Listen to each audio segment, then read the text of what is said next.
Here at Shortwave Space Camp, we escape our everyday lives to explore the mysteries and quirks of the universe. We find weird, fun, interesting stories that explain how the cosmos is partying all around us. From stars to dwarf planets to black holes and beyond, we've got you. Listen now to the Shortwave Podcast from NPR.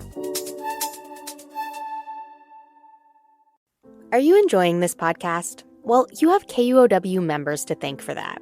KUOW members make the trusted local journalism and storytelling you hear on this show possible.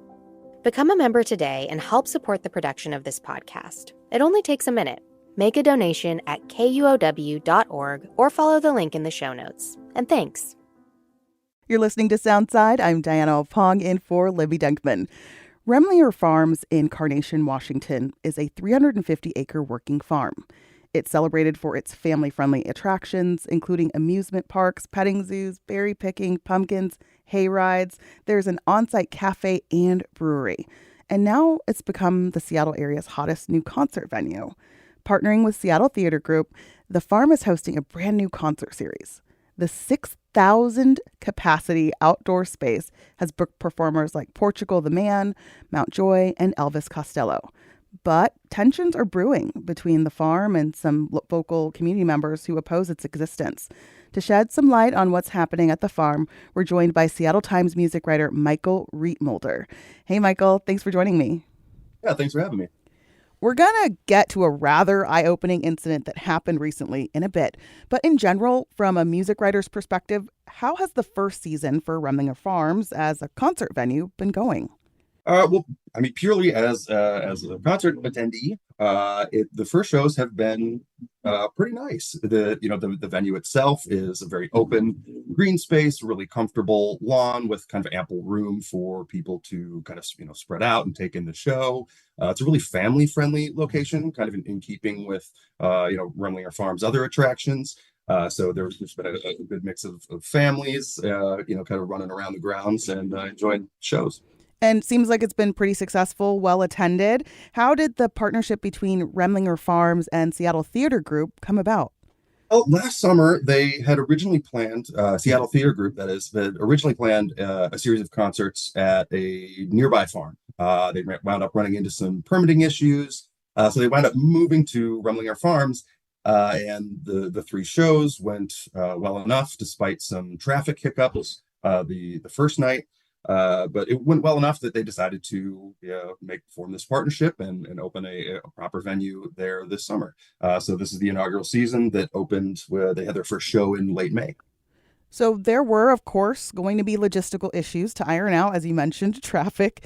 You attended the inaugural concert for the farm back in May. Did you experience any of those concerns that some folks have mentioned? I've been to two shows out there, and definitely these rural 2-lane roads. You can tell that there's an event happening. There is event traffic, so it is not the same as an otherwise Wednesday night or Saturday night, what have you. But purely as a concert attendee, someone who sees a lot of shows, I do think the traffic flowed fairly smoothly, just with the Remlinger Farm staff, being kind of stationed at the intersection right outside the venue, kind of moving things along. So it seemed to flow relatively well. But if you are someone who lives there, you're definitely noticing an uptick. So let's get to the controversial aspects of Remlinger Farms as a music venue. Who is unhappy about this development? Well, the Carnation Community Alliance is a group of community members that formed specifically to voice concerns about the incoming venue. Primarily the potential for noise and, of course, the traffic on these rural 2-lane roads that they say are unequipped to handle this influx of summer concert goers coming into their community. I think it's worth noting that, folks in this community, these sentiments around preserving the small town character of Carnation and throughout the Snoqualmie Valley, which has historically been this bucolic farming community, these ideas have been, kind of growing over the years, even before the news of Remlinger concert came online. So this is just kind of the tipping point, I suppose. One Snoqualmie Valley music promoter, Morgan Henley, who grew up in the area, described this new venue opening as the biggest event that's ever happened in Carnation. So naturally, folks are a little apprehensive about what it's going to mean for their community. Yeah, it's a big change. How many people make up the Carnation Community Alliance? It was formed by three residents, as kind of the official people, that have gotten the thing together and done some of the outreach. Even beyond the Carnation Community Alliance, there are folks, local business owners and other community members who do have concerns, but maybe not to the same level as the CCA. But I've spoken with a number of local arts promoters who have been, apprehensive about what this will mean for their events and some of the things that they do. Downtown Carnation has this small downtown strip that is populated by local independent businesses. They want to preserve that Main Street character. Right. So with these events, kind of coupled with, development that has come to the area over the years, as we've seen throughout the region, they're really fighting to maintain that. Yeah, they want to preserve it. And things took a rather nasty turn last month. Can you tell people what happened? Yeah, so according to Remlinger Farms, a driver, stopped on the road that enters the venue, blocking traffic.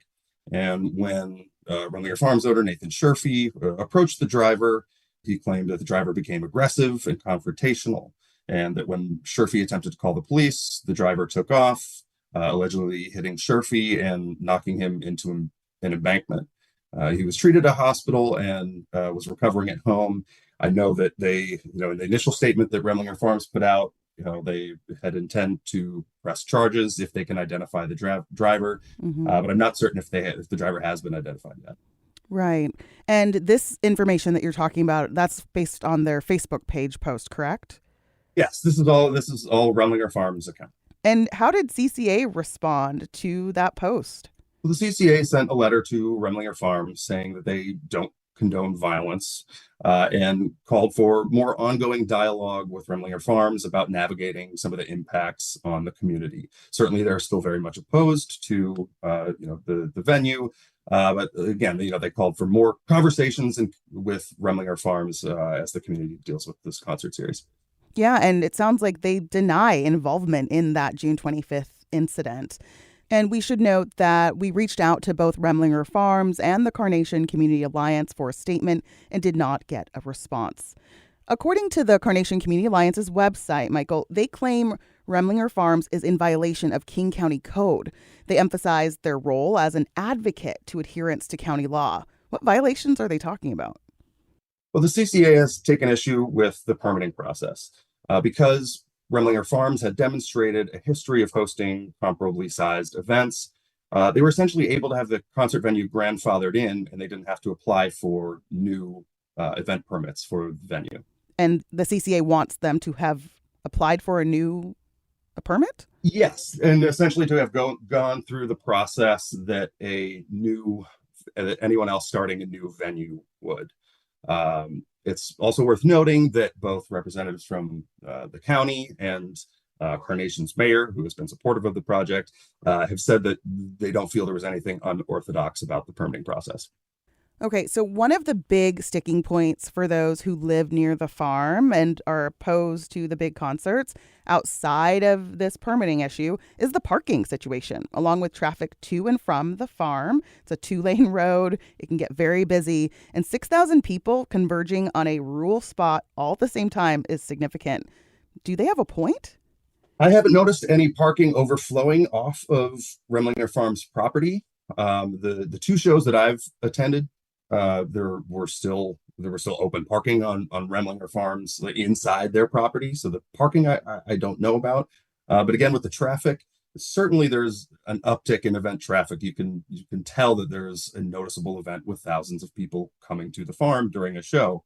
But from my experience as a concert goer, it did flow relatively smoothly, compared to other similar sized venues around the region, due to some of the traffic management staff that Remlinger Farms had at sort of the key intersection right outside the farm. Right. Yeah. And that is a tricky intersection because there's no traffic lights. There's no proper, you need people to direct the traffic there. Otherwise, you can be stuck waiting to turn for a long time. For sure. There are other members of the community in Carnation that actually welcome this new concert series, including the mayor. What benefits are the concerts bringing to the area? Well, I think we're still finding out because we're still only a few concerts into this. But certainly the Mayor Jim Rebale in supporting the project, touted the potential increase in business for nearby restaurants and bars and things like that. But some business owners that I spoke with, particularly at a small venue in downtown Carnation called Miller's that hosts really wonderful shows, were concerned that some of the traffic might put off their core audience. That maybe people coming out on a Friday night for a show, who've already sat in traffic getting home from their 9 to 5, don't want to do so again as they're coming out trying to see some music or have dinner or to start off their weekend. Right. Again, sort of taking away from that small town feel, which is a concern for some of these folks. And it makes sense, especially in that area. It's not like Seattle. It's not like Bellevue and other areas that have really built up and, grown. People I think are used to things being a little slower, a little less congested out that way. I know lots of folks when I've driven out that way are riding their bikes and, it feels safe. It's not sort of the hustle and bustle of most concert events, I think, in the bigger parts of the Seattle area. What will you be watching for during this next big event that's coming up on July 17th? Well, the big one that I'm really watching for is actually later in August when the Thing Festival, STG's, music festival, 3-day music festival comes out there. Okay. Because there's no on-site camping, there over the course of 3 consecutive days, there will be more coming and going. STG, in part to combat some of the traffic concerns, has launched a shuttle service with a couple pickup points in downtown Seattle and I believe in Redmond that operate not just for the festival, but operate for every show throughout the summer to hopefully alleviate some of that. But yeah, that Thing 3-day festival is the one that I'm really watching for. Yeah, that'll be a real test of the traffic and sort of population management as people are coming in and out for those concerts. Well, Michael Rietmulder is the Seattle Times music writer and has been following the Remlinger Farms story pretty closely. Thanks for taking the time to talk with us. Yeah, thanks for having me. Thanks for listening to Soundside. This show is only possible because listeners support us. If you're able to give right now, please check out the show notes for a link to donate.